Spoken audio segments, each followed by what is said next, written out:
everyone, and thank you so much for joining me today.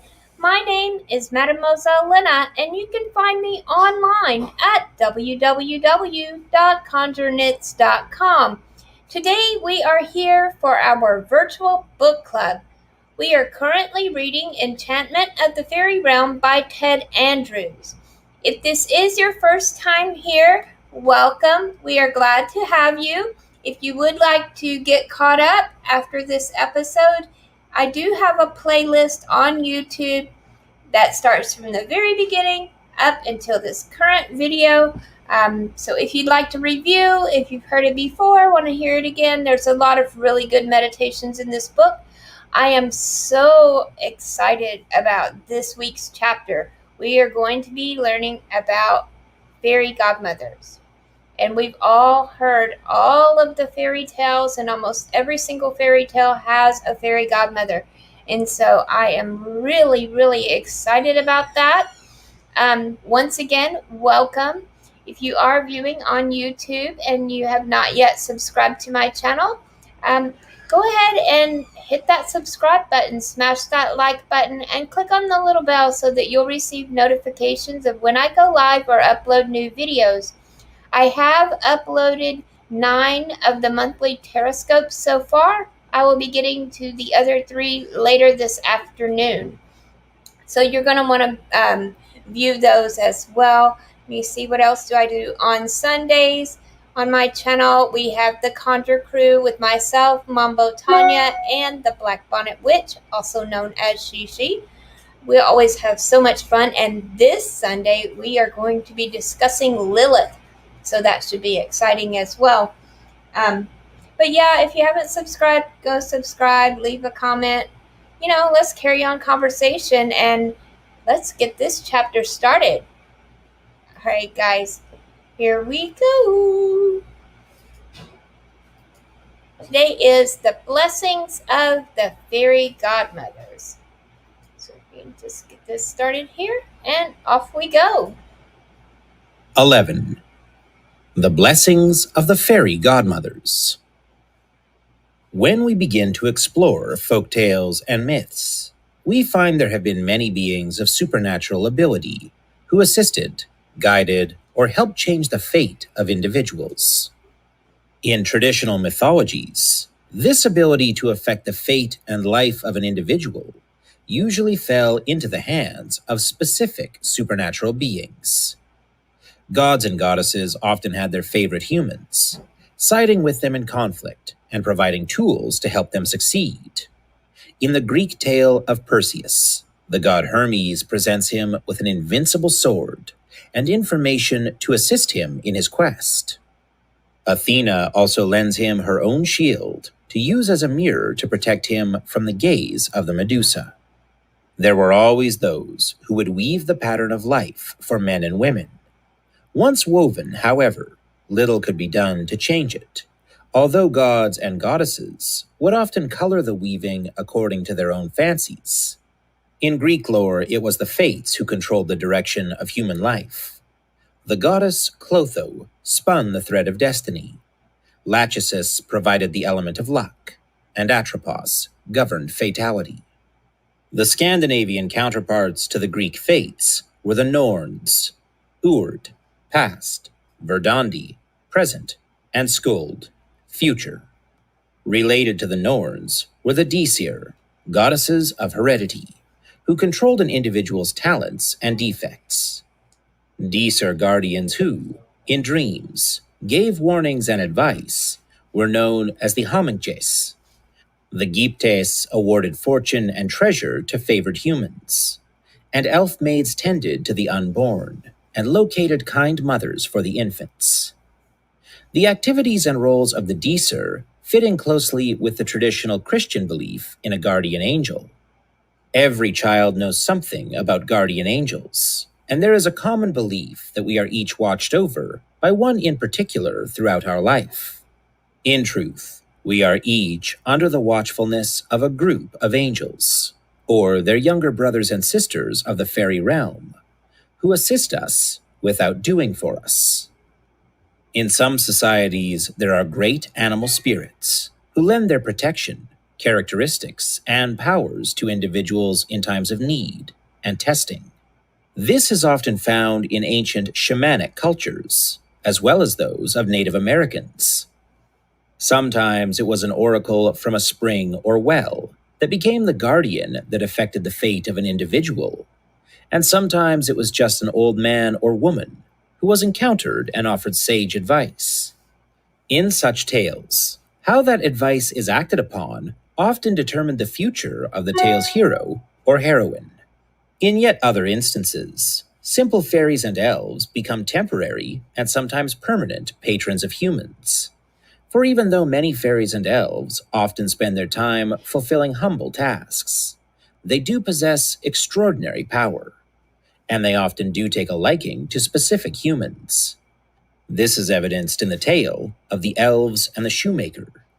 In the story of Rumpelstiltskin, this magical dwarf serves as a temporary patron to the miller's daughter, helping her to spin straw into gold. Of all the tales, though, stories such as Sleeping Beauty, Briar Rose, and Cinderella truly capture the imagination in regards to fairy godmothers and patrons. Many in the fairy realm have the ability to bestow great gifts upon mortals.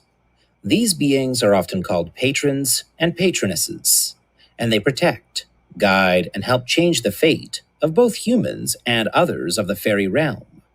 Falling into this category are the traditional fairy godmothers, as well as those fairies and elves who may simply assist us in our normal, day-to-day activities. Those beings that served as inspiration for the fairy godmothers of lore are spirits of great age and power. The White Ladies and the Fees are the two most common forms of these. With the rise of Christianity and its antagonistic disdain at such beliefs, along with humanity's rationality and its abuses of nature, both have seemed to disappear.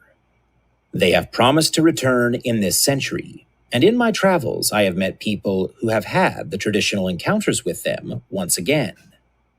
The White Ladies are very ancient and highly evolved. They are actually more along the line of our traditional perception of angels. They usually are only seen when they kiss a child, bless a child, or when you are alone out in nature. When the latter instance occurs, you may simply encounter an old woman strolling through the woods who pauses to greet you. Then, when you turn around, you find there is no one there. This is often the first touch and the beginning of the White Lady blessing. The White Lady blessing often signals a change in the course and circumstances of your life. What didn't work will now start. Those things and people that used to cause problems may either correct themselves or disappear from your life. Doors to opportunity begin to open unexpectedly. You begin to meet people more in line with who you are and what you believe. The Fees are often considered the oldest beings upon the planet, and it is from them that we get the traditional image of the fairy godmother with the blue ball gown and magic wand. The color of the gown and its form is actually a representation of the energy that emanates from them. They can be found in every corner of nature. Their advice should always be followed to the letter. When they borrow something, they always return it with a blessing. In fact, their borrowing is one sign of their presence. They appear as strangers who borrow something they know you have on you at the time. The individual is often surprised they could know this. They, like the White Ladies, will often disappear, seemingly into thin air, immediately after the borrowing. At some point, what is borrowed is returned, usually without direct contact. You simply come across it by chance, discover another item or amount of money where you least expect it. This is when the blessings begin. Most fairy patrons and patronesses are beautiful and have great power. They control dynamic elemental force, and they have the respect and love of their younger brothers and sisters. They do not have to be female as we often assume. As we discussed in the chapter on the fire spirits, those who became the models for the genie of folklore were often patrons. They used a male form most often, though not exclusively, reflecting the dynamic masculine aspect of the fire energy with which they worked. Some patrons and patronesses align themselves with specific individuals, and others with specific environments. In the latter case, entering into that environment is a way of bringing temporary blessings by the Lady of the Woods, the Lord of the Lake, or the Spirit of the Mountain. It is interesting to note that birch groves in particular have a white lady watching over the grove, and all who live in it and pass through it. Most of the time, she is never directly encountered, but there are those rare occasions. Most fairy godmothers, patrons, and patronesses don't reveal their true appearance or purpose initially. Many societies have tales and myths of individuals who take specific forms to test the charity of human beings that may be potential protégés. Only if the test is passed will the individual ever have an opportunity to see the patron in true form. If the test is failed, the individual will never know if he or she had missed an opportunity. In the Spanish tradition, there are tales of the Añana.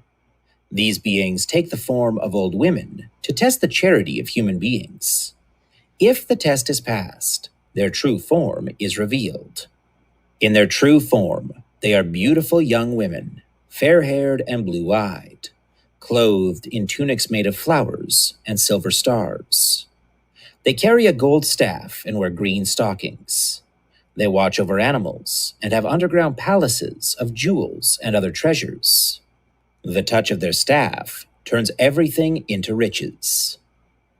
Many societies had stories of guardian spirits and beings who used different forms to test charity. The Bantu people of Africa have many stories of one called Songi, the great mother who appeared as an old woman to protect and to bless. Even the Norse god Odin would walk the world of men in disguise, wearing a hat tilted to cover the hollow of his one eye.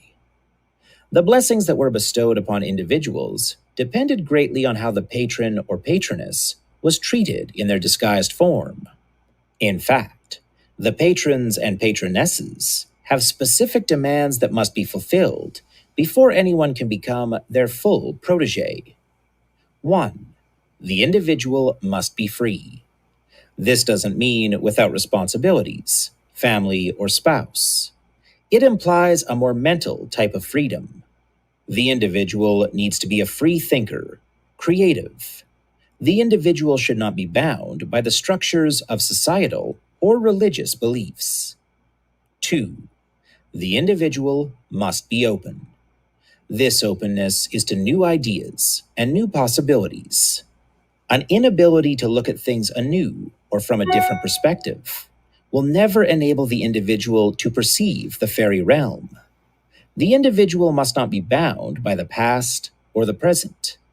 This implies a kind of innocence, a childlike innocence that is open and receptive to new wonders. 3. The individual must be generous in dealing with others. The ability to be charitable is one of the strongest tests employed by all of those of the fairy realm. This means there should always be a readiness to perform a kindness under any circumstances. Compassion for all forms of life, human, fairy, animal, vegetable, etc., is an essential aspect of this. 4. The individual must be courteous and hospitable in nature. Courtesy is essential in all realms, and with all life forms. It is not limited to humans. This can also be a test that is often used by those of the fairy realm before intimate contact with humans. They will often try to determine just how truly courteous and hospitable you are. 5. The individual must be truthful and straightforward in word and deed.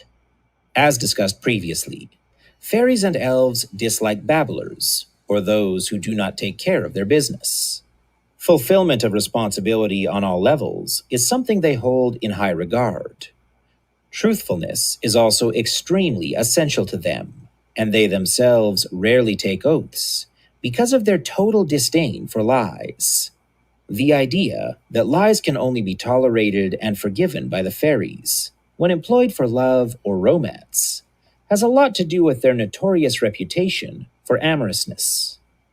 A fairy's word or promise is pure, and the expectation from them is that the human word will be the same. I know of no single method or meditation by which to invite the patronage of someone from this realm. The best means is simply to make yourself available by developing the characteristics listed. Then, spend as much time in nature as possible. Show respect for Mother Nature in all of her manifestations. Involve yourself in creative activities. Sing and meditate in and with the nature realm. Even if it does not bring a fairy godmother into your life, it will surely open for you the whispers of the elves and the caress of the fairies. And this itself will bless your life with wondrous change.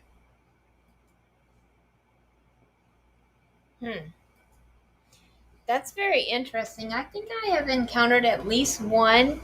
I thought of her as an angel at the time, and I've looked for this woman. And it's been years. It's been, when was it? 1998, I believe.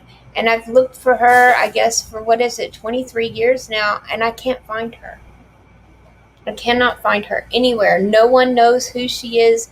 No one has ever seen her. It's just like she just disappeared. So, this was a very short chapter. So, the next chapter is called Living the Magical Life. There's only 2 pages there. Let's just keep going until, we'll figure it out. All right. How are you guys doing, by the way? You can leave a comment. We can discuss if there's something that caught your eye or triggered a memory for you. Let me know, and we'll stop and talk about it, all right? That's what this book club is all about. It's not about me sitting up here talking. I can talk forever. Well, I guess since we're taking a break, I'll go ahead and say welcome to my channel. This is a brand new YouTube channel. If you haven't already done so, go ahead and hit that subscribe button, smash that like button, and click on the little bell so that you'll be notified when I go live or upload new videos. I have completed 9 out of 12 of the monthly zodiacs for the month of June 2021, so you can find those on my channel as well. If this is your first time coming to the book club, welcome. We love having you here. If you would like, I do have a playlist called Virtual Book Club. You can go back and catch up on the entire book from the very beginning. We're having a lot of fun here. Hi, Halama. How are you doing? So yeah, I guess we'll go ahead and just keep going for now. But feel free to comment at any time. 12. Living the Magical Life. There really is no great mystical secret to living the magical life. It can't be achieved through spells or charms, rituals or incantations. The magical life is not achieved by retreating from life or from the responsibilities of our daily participation in its process. It is being open enough to face the infinite possibilities that exist each day. This can only be accomplished by realizing that growth and maturation do not involve denying or ignoring the inner child. When we were children, the world held for us an ancient enchantment. Each day offered new adventures and new wonders. Everything and everyone was special. Anything we could imagine was real, be it a ghost, a spaceship, or even a fairy. We could be anything we wanted. We could be Indians in the morning, search out buried treasure in the afternoon, and play with a unicorn in the evening. There were no limits and no boundaries. It was a time in which the distance between our world and that which we call imaginary was no further than our closet or backyard. Every blade of grass and every flower had a story to tell. In our search for the modern life, we no longer see with child's eyes. Instead, we scoff and laugh at those who do. In a world of technology and modern conveniences, we have lost our sensitivity to the nuances of nature. We have built boundaries around our lives, and we guard ourselves from that which we don't understand. Though our lives may seem safer, they have also lost much of their wonder. We have forgotten that there is more to the universe than what abides within the boundaries of our own lives.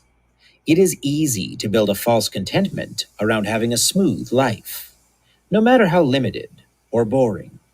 Most people fear going in search of that which may not exist. For many, there will never be any shadow chasing. Best to leave well enough alone. Best to be content with what is at hand. Oh, there might be some wonderful things out there somewhere, but there could also be some not so wonderful things as well.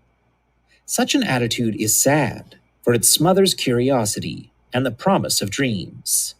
Fear closes the door to the magical life.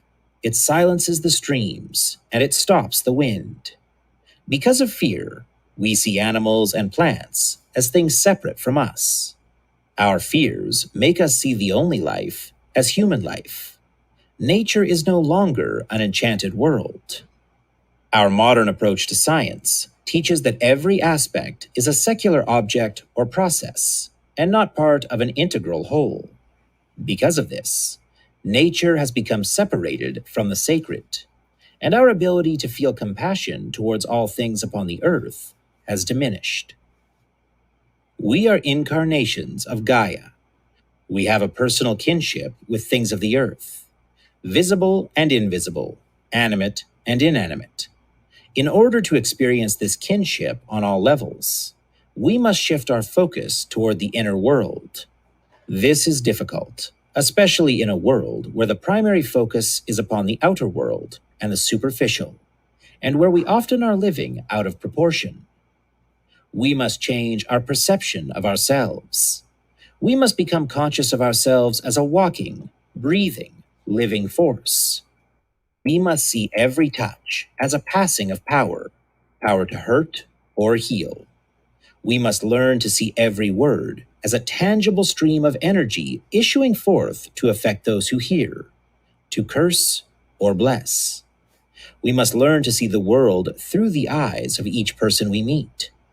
We must learn to see each step as an honoring of life, and each breath as a prayer. And most importantly, we must realize that our family is not confined to those we grew up with under the same roof. The one axiom that I hold above all else is, we are never given a hope, wish, or dream without also being given opportunities to make them a reality. And the only thing that can shatter their possibility is compromise. In order to lead a magical life, we must be willing to sacrifice boredom and preconceptions.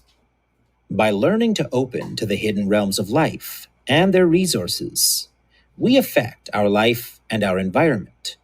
We open to our innate ability to work with energy and life at all levels. We learn to align with our life energy, strengthen it, and transmute it. Our lives are surrounded and permeated by the awesome power of nature. We have the choice to work with it and create, or separate ourselves from it and destroy. The choice is ours. Those enchanted worlds still exist, because the child within us never dies. The doorways may be more obscure, but we can still seek them out. There are still noble adventures to undertake. There are still trees that speak, and caverns that lead to nether realms. There will always be fairies and elves dancing within nature, because they will always be dancing within our hearts. May your eyes be always open. May your hearts overflow. That which enchants will also protect. May this you always know. Appendix A. Music for the fairies and elves. Instruments drawing to the nature spirits. I'm going to go ahead and pause that. I think that's pretty much, let me see. Okay, we'll go ahead and listen. It's not that much because there is some more afterwards. Gnomes and earth spirits, drums, rattles, gongs, bells, brass, undines and water spirits, chimes, tubulars, strings, singing voice, sylphs and air spirits, wind instruments, flutes, wind chimes, salamanders and fire spirits, sistra, lyres, harps, composition processes, musical pieces that invite contact with the Faerie Realm, Richard Wagner, Ride of the Valkyries, fire music, Ring of the Nibelungs, Edvard Grieg, Hall of the Mountain King, Anitra's Dance, Nocturne, Eric Satie, Gymnopédie, Christoph Gluck, Dance of the Blessed Spirits, Claude Debussy, Nocturnes, The Engulfed Cathedral, Sacred and Profane Dances, Ludwig van Beethoven, Pastoral, Felix Mendelssohn, A Midsummer Night's Dream, Peter Tchaikovsky, Swan Lake, Sleeping Beauty, Charles Ives, The Pond, Johannes Brahms, Symphony No. 2. This concludes Enchantment of the Faerie Realm by Ted Andrews, narrated by Terrence Bays. Copyright 1993 and 2006 by Ted Andrews. This unabridged audiobook is published by arrangement with Llewellyn Worldwide Limited and was produced in the year 2018 by Tantor Media Incorporated, a division of Recorded Books, which holds the copyright thereto. Please visit tantor.com for more information on our growing library of unabridged audiobooks. Okay, so I guess I can go ahead and read this. The symbols on the following page are effective in opening the elements of nature from an astral perspective. The symbols are drawn from astrology, and they operate in much the same manner as the Hindu tattvas. They open doorways to and activate the associated forces of nature. The symbols are most effective when utilized with the meditations described earlier in the book for connecting with the spirits of each element. After making initial preparations for your meditation, becoming relaxed and undisturbed, bring your focus upon the two symbols, elemental and spiritual, associated with the element and its spirits with which you wish to connect. Study the symbols intently for several minutes so that you will be able to visualize them with your eyes closed.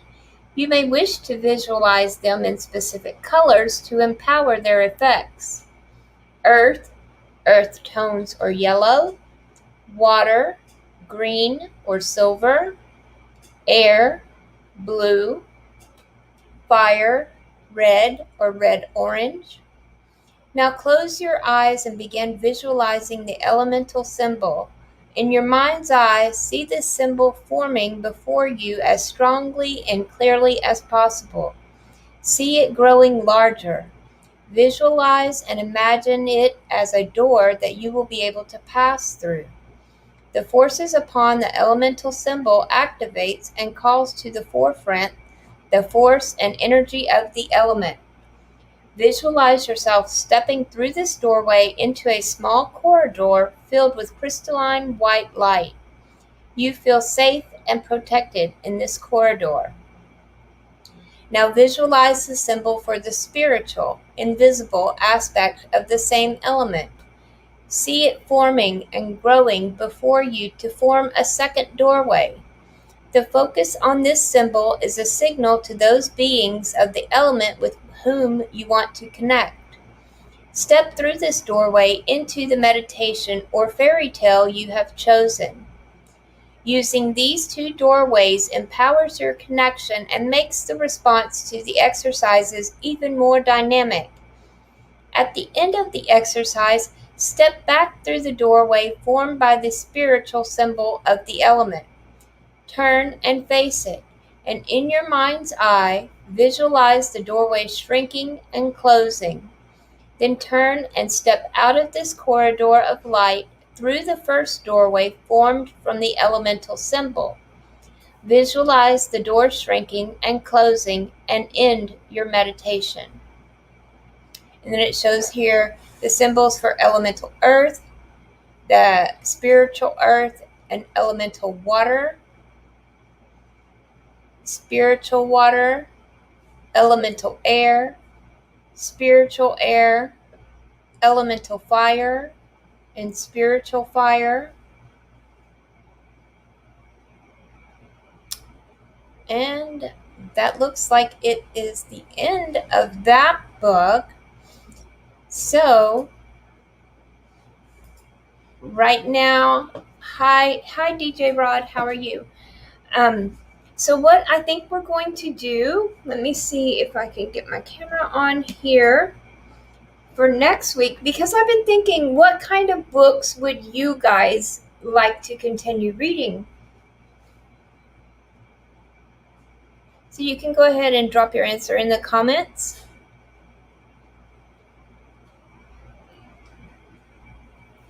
And let me see if I can get my camera on, and I will show you guys what I have as well. But I want to hear your suggestions, because I don't want to start reading something that everybody thinks is shit.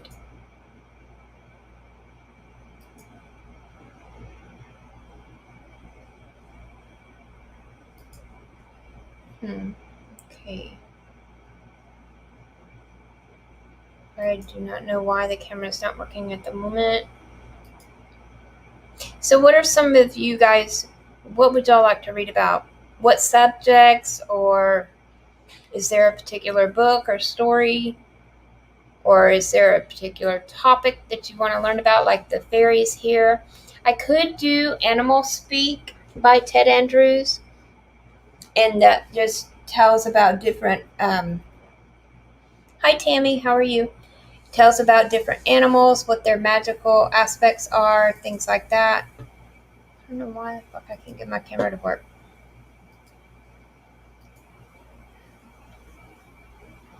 Let's see if I can turn it off.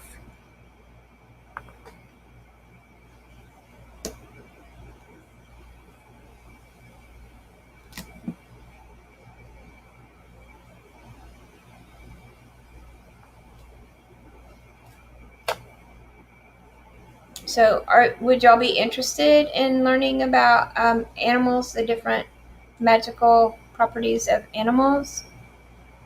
Is that something that sounds interesting? Or would you... I also have a book. I wanted to show it to you. Actually, here, I'll just see if I can find a picture. Oh, you would like to learn about the animals, Tammy? Yeah, I have that book. So, we can start that next week. Let me see if I can find a picture of it here. Where did my books go?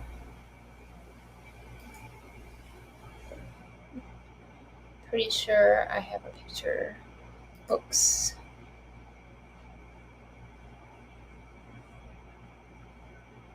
Ah, right here. Give it just 1 second. This is an amazing book. Like when I do readings with my nature portals, which is basically animals, to find out what spirit that animal has, or that person has. Excuse me, sorry. I refer to this book. So let me pull it up here. Let's see. Oh, you love the fairies. If you weren't able to catch all of the episodes, there's like 11. This is the 11th episode, but you can go to my YouTube channel, and I have a playlist there. And so Enchantment of the Faerie Realm, the entire book is there on YouTube. Okay, this is the one that I was talking about, Animal Speak.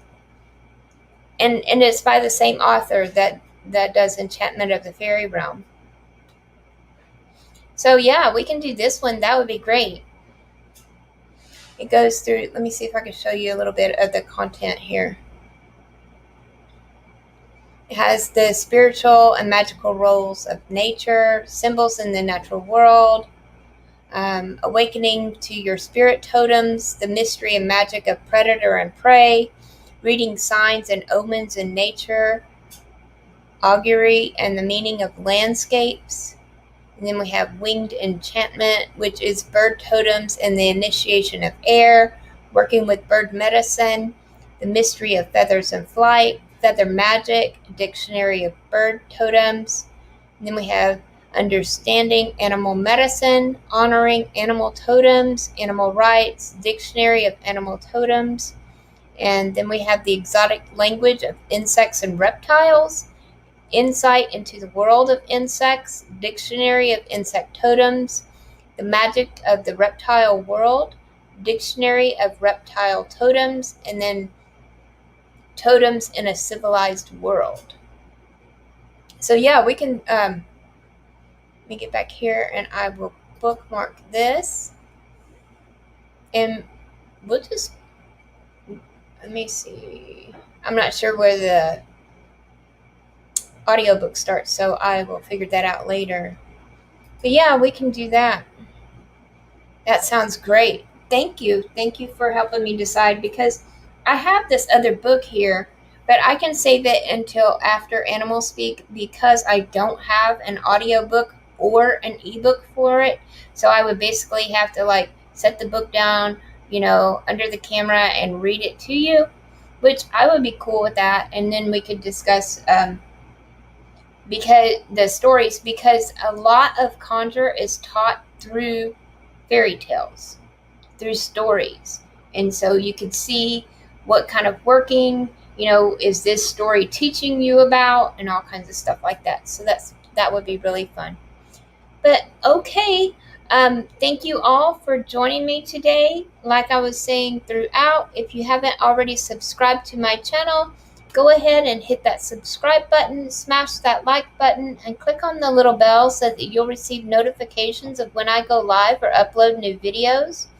I have completed 9 out of the 12 Zodiac monthly horoscopes for June 2021. So you can find those all on my channel as well. And I look forward to seeing you all back here on Sunday as we go live on the Conjure Crew with myself, Mambo Tanya, and the Black Bonnet Witch, also known as Shishi. This week we will be discussing Lilith. So that should be very interesting.